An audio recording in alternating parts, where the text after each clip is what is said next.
हमारे मंच में मंचासीन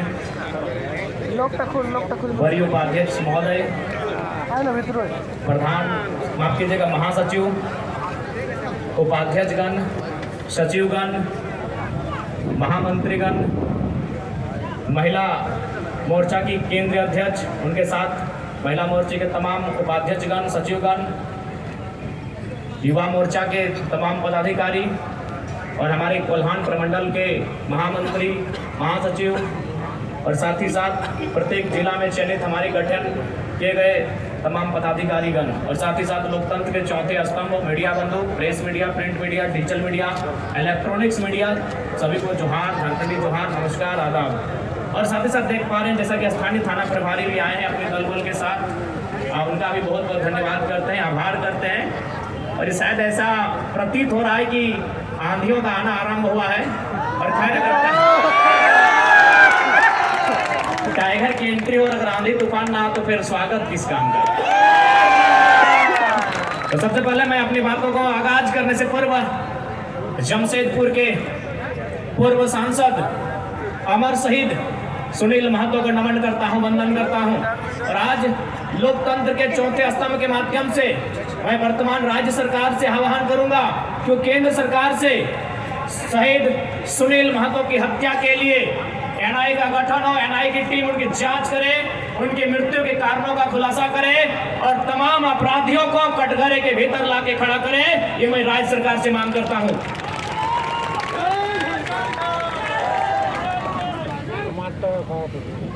क्योंकि अगर आज एक एमपी को इंसाफ नहीं मिल पाएगा, एमपी जो प्रधानमंत्री के कक्ष में बैठता है, एक एमपी जो राष्ट्रपति के सम्मुख जाकर अपनी बैठकों को भाग लेता है, अगर इस राज्य में, इस देश में एक मेंबर ऑफ पार्लियामेंट को न्याय नहीं मिल पाएगा तो एक आम व्यक्ति न्याय की अपेक्षा कैसे रख सकता है। इसलिए मैं राज्य सरकार, चूंकि झारखंड मुक्ति मोर्चा की सरकार है और शहीद सुनील महतो झारखंड मुक्ति मोर्चा के अंग थे, हिस्सा थे, मैं सरकार से ये मांग करता हूँ।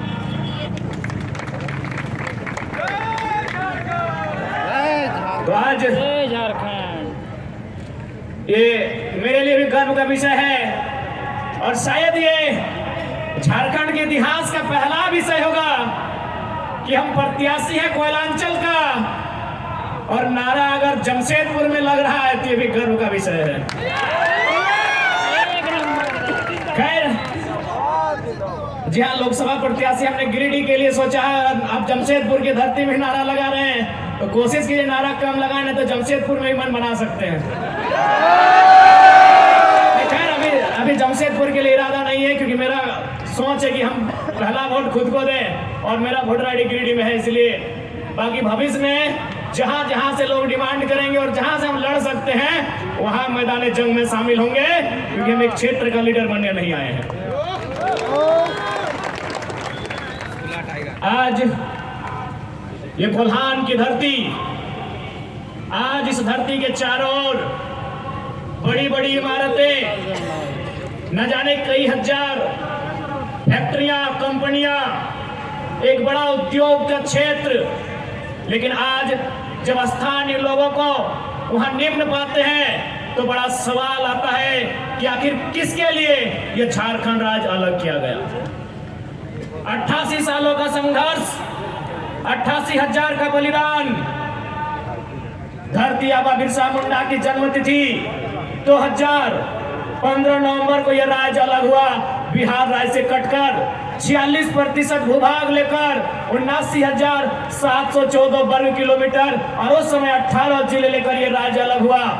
लेकिन आज आप देख सकते हैं, आपकी नजर जहां तक जाएगी, आप जहां तक अपनी नजर को दौड़ा सकते हैं, आज आपको एक ही चीज तस्वीर सामने आएगी कि आज भी झारखंड के लोगों को छलने का, ठगने का काम किया जा रहा है, उसके खिलाफ हम गुलाम लेकर आए हैं।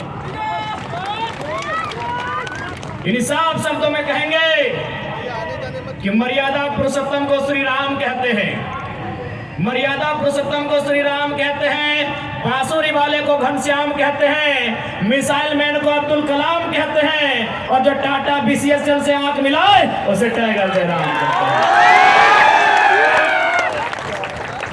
बिल्कुल सवाल होगा, जबकि मुझे बहुत सारे लोगों ने कहा कि आप फ्यूचर के लीडर हैं झारखंड का, आप झारखंड का भविष्य हैं, आप अच्छा बात बोलते हैं, आप अच्छे हैं भी, लेकिन कोशिश कीजिएगा कि कोल कंपनियों के खिलाफ मत बोलिएगा, टाटा वेदांता बिरला के खिलाफ मत बोलिएगा, ये बड़ी हस्ती है। तो हम भी कह दें कि अगर आप बड़ी हस्ती हैं तो याद रखिएगा उस बस्ती को हमारी हस्ती के कारण आप टिके हैं। जी हाँ, ये बातें हमारे सामने आई कि आप बिल्कुल इतिहास गवाह है, चूंकि इसे टाटा नगरी के नाम से जाना जाता है। तो मैं आपको इतिहास के पन्ने से परिचय करवाऊंगा। 1977 का वो साल था, लेकिन वो कोल्हान नहीं, वो कोयलांचल था। वो टाटा सिंजोआ नामक क्षेत्र था और वहां के जीएम ने एक कोयलांचल के हीरे को ऑफर किया था कि हम तुम्हें कार देंगे। उस कोयलांचल के हीरे ने कहा था हमें कार नहीं, बदले में रैयतों के लिए रोजगार चाहिए। इस बात में उनके बीच तू में हुआ था, वाद विवाद बढ़ा था। और आज इतिहासकार कहते हैं, आज जो लोग गांव में वो कहते हैं कि शहीद शक्तिनाथ महतो ने उस समय तत्कालीन टाटा के जीएम के गालों में खींच कर 2 तमाचा लगा था। मैं उस वंश का औलाद हूं, मैं उस कौम का औलाद हूं। हाँ, ये मानता हूं कि बदले में फिर बाद में शहीद शक्तिनाथ महतो की हत्या उसी टाटा के जीएम के नेतृत्व में हुआ था। आज उसी का पाई हिसाब लेने आया हूं। अरे कब तक डरेंगे भाई? अरे क्यों डरेंगे? मौत से क्यों डरेंगे? मौत तो हमारे नसीब में है। 77 में शक्तिनाथ महतो, 10 साल बाद 87 शहीद निर्मल महतो, 12 साल बाद 99 रतिलाल महतो, फिर 8 साल बाद 2007 शहीद सुनील महतो। तो सुन लीजिए कंपनी के दलालों, 77, 87, 7 अंत में 7 आता है। अब सामने है 2027। आप तैयारी कर लीजिए जयराम महतो के लिए, लेकिन इस बार भूल मत कीजिएगा, क्योंकि मैं अपने समर्थकों को साफ साफ कह दूंगा, बिल्कुल, क्योंकि आज विधायक सांसद की औकात नहीं है इन कई लाख करोड़ के कंपनियों के खिलाफ बात करने की, लेकिन एक साधारण सा लड़का इनके खिलाफ बात करता है। हो सकता है हमारी हत्या होगी, हमें परवाह नहीं, लेकिन अगर मुझे मानने वाले लोग हैं और मेरी हत्या होती है तो मैं आपसे कहूंगा उस समय धरना नहीं दिया जाएगा, ना कोई आगजनी किया जाएगा, ना ही सड़क जाम किया जाएगा और ना ही बसों का शीशा फोड़ा जाएगा। यदि सच में हमारी हत्या से आपको गुस्सा लगे तो शीशा नहीं, सर फोड़ना उन बेईमानों का जिनके कारण हमारी हत्या हुई। बहुत दिन तक डर के रहे, बहुत दिन तक डर के रहे। कत्ल होगा, शहादत होगी निर्मल महतो की, शहादत होगी सुनील महतो की, और टाटा में असिस्टेंट जीएम के पद पर काम करेगी एसएस की पत्नी।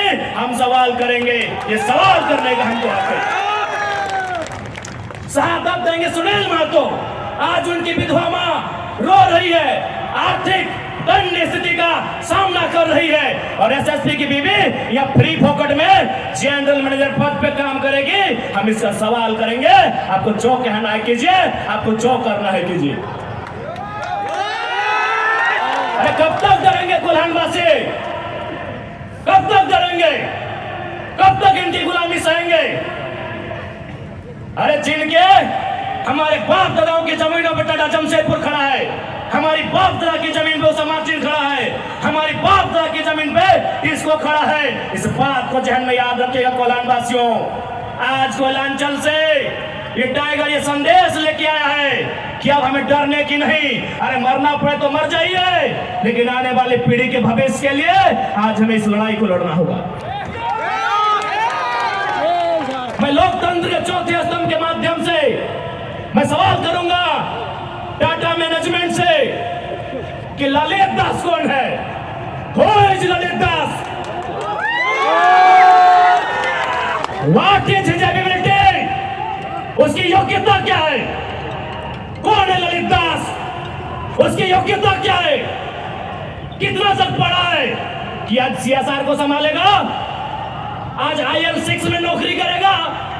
साला जिसका गांव उजड़ा, एक नहीं 18 गांव टाटा के उजड़ा है, और छत्तीसगढ़ का रघुवर दास जी का बेटा ललित दास यहाँ IL6 में नौकरी करेगा, CSR को संभालेगा, हम सवाल करेंगे। पूछेंगे मैनेजमेंट से, छाप के इसकी हेडलाइन में कि जयराम महतो टाटा प्रबंधन से सवाल करता है, जमशेदपुर की टाटा प्रबंधन से, कि ललित दास कौन है, क्या है उसकी योग्यता। बाहर बात अच्छा मजाक बना के रख दी है, कत्ल होगा हमारा, लहू बहेगा हमारा, हमारी लहू से स्वर्णरेखा की नदी लाल होगी, हमारी लहू से दामोदर की नदी लाल होगी, और ललित दास माला माल होगा। हम सवाल भी करेंगे और बवाल भी करेंगे, इस बात को लिख लीजिए। आइए सामने टाटा के प्रबंधन और हमें उत्तर दीजिए कि ललित दास कौन है, क्या है उसकी योग्यता। पूर्व मुख्यमंत्री का बेटा होना योग्यता है या वर्तमान राज्यपाल का बेटा होना योग्यता है? क्या यह योग्यता कहा जाएगा? भारत एक संवैधानिक राष्ट्र है, क्या बाप के तोड़ने के बदले बेटा दरोगा बनेगा? बाप के तोड़ से बेटा दरोगा बनेगा? बाप एग्जाम पास करेगा बेटा टीचर बनेगा? तो पूर्व मुख्यमंत्री रहे चाहे वर्तमान राज्यपाल रहे, ललित दास कौन है, हमको हिसाब किताब चाहिए।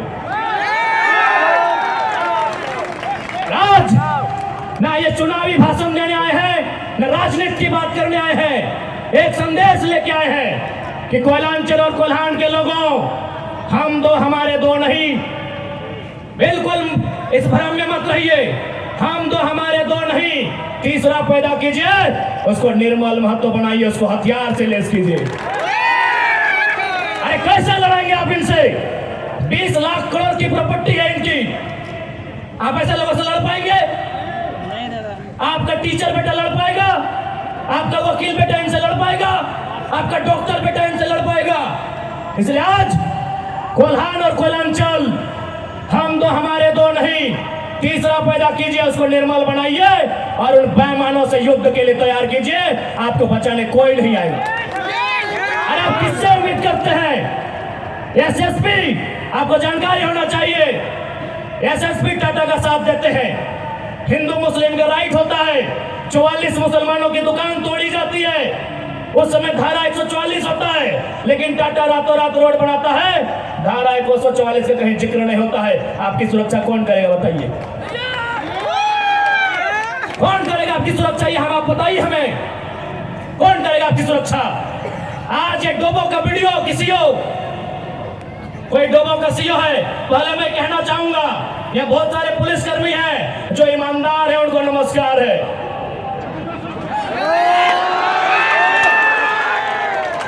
IAS रहे चाहे IPS रहे, जो ईमानदार है उनको नमस्कार है।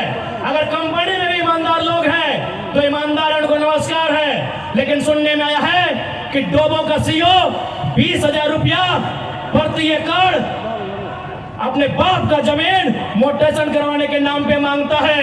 ऐसे सीओ को जो डोबो का सुनने में आया है, उसको दोमोनी में लेकर डुबा दीजिए। इस बात को हम छीने ठोक के कहेंगे।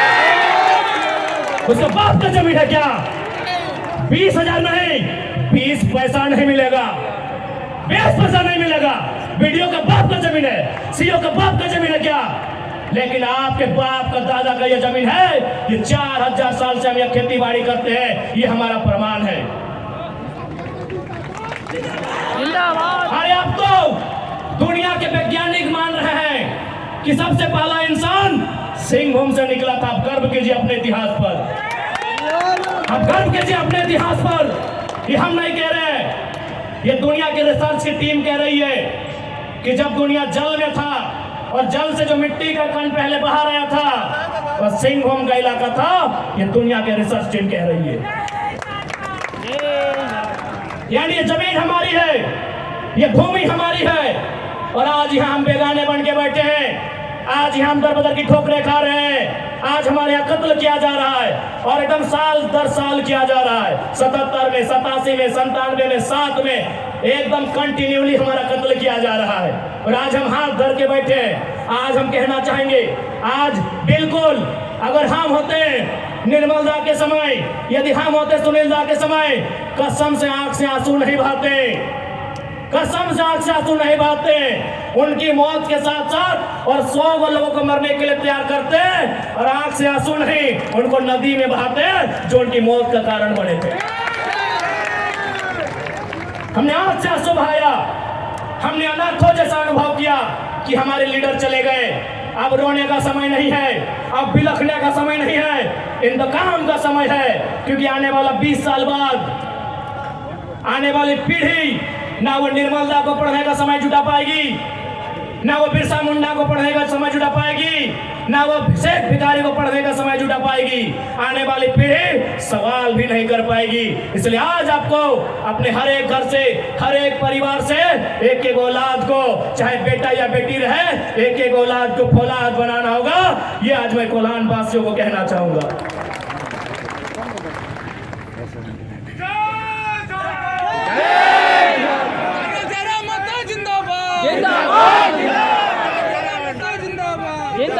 आज मैं एक सवाल करूंगा इस भीड़ से, मैं सवाल करूंगा टाटा नगरी में से बड़ी बड़ी इमारतों में बैठे लोगों से कि जब 1907 में टाटा की स्थापना हुई थी, मालिक कौन था? टाटा का कोई होगा? जब 1907 में टाटा की स्थापना हुई थी, मालिक कौन था? Who is the founder? Who is the owner? Tata का कोई होगा? नौसेरे भाई टाटा या जो भी उनका नाम है। आज 115 साल बीत चुके हैं, आज टाटा का मालिक कौन है?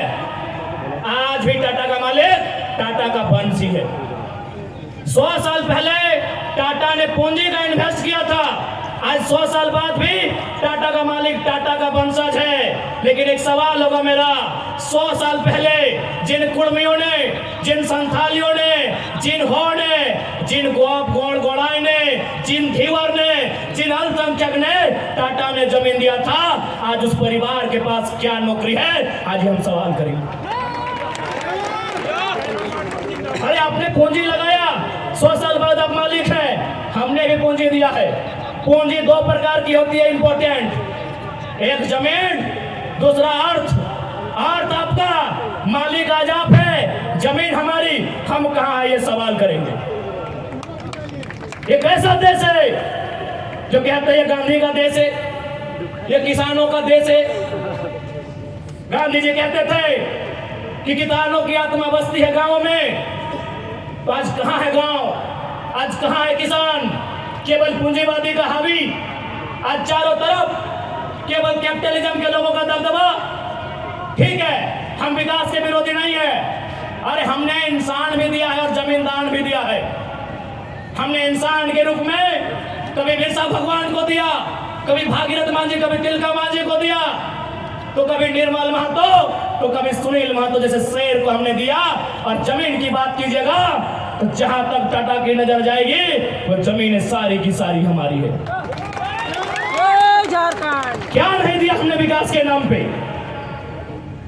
विकास के नाम पे हमारा कत्ल हुआ, विकास के नाम पे हमारा गांव उजाड़ा गया, विकास के नाम पे हमको लूटा गया। और आज अगर हम सवाल करेंगे तो आप हमें उग्रवादी जैसे शब्दों से नवाजेंगे। तो आज ये बात जान लीजिए, भले आज ये आपका समय है क्योंकि प्रधानमंत्री आपके हैं, सही बात है, किसानों के प्रधानमंत्री नहीं है। भले आप भावनाओं में वोट देते हैं, आज फिर किसान आंदोलन कर रहा है, किसान 700 मर चुके हैं, ये किसानों के प्रधानमंत्री नहीं है। अगर ये किसानों के प्रधानमंत्री होते तो एक रूल बनाते।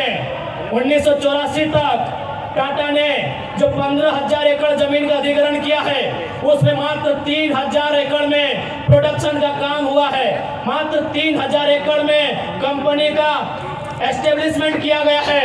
यदि ये देश और ये वर्तमान के प्रधानमंत्री अगर किसानों के होते तो एक फरमान जारी करते हैं कि बाकी जो आपके पास 12,000 एकड़ बचा है उसे पोल्ट्री फार्म खोलना है क्या? उसे पोल्ट्री फार्म खोलना है? जी नहीं, रियल एस्टेट को बेचना है। हमारी जमीनें टाटा डिसाइड करेंगे रियल एस्टेट को बेचना है। इसलिए अगर सच में ये किसानों के प्रधानमंत्री होते तो एक नियम बनाते, और ये नियम है भी, बकायदा न्यायालय में चर्चा उठ चुका है कि यदि किसी कंपनी ने जमीन लिया है और उस जमीन पे काम नहीं हुआ है तो रैयत को वापस लौटाना चाहिए। टाटा ने 15,000 एकड़ जमीन लिया है, मानते हैं 3,000 एकड़ पर इन्होंने काम किया है, चलिए 3,000 एकड़ एक्स्ट्रा, अभी भी 10,000 एकड़ जमीन है जो इनके कब्जे में है, वो यहाँ के रैयतों को वापस मिलना चाहिए, तब मानेंगे ये गांधी का देश है, तब मानेंगे किसानों का देश है। आप बोलेंगे हम मान लेंगे, लीजिए 10,000 एकड़ जमीन वापस, तब मानेंगे किसानों का देश है, तब मानेंगे महात्मा गांधी का देश है।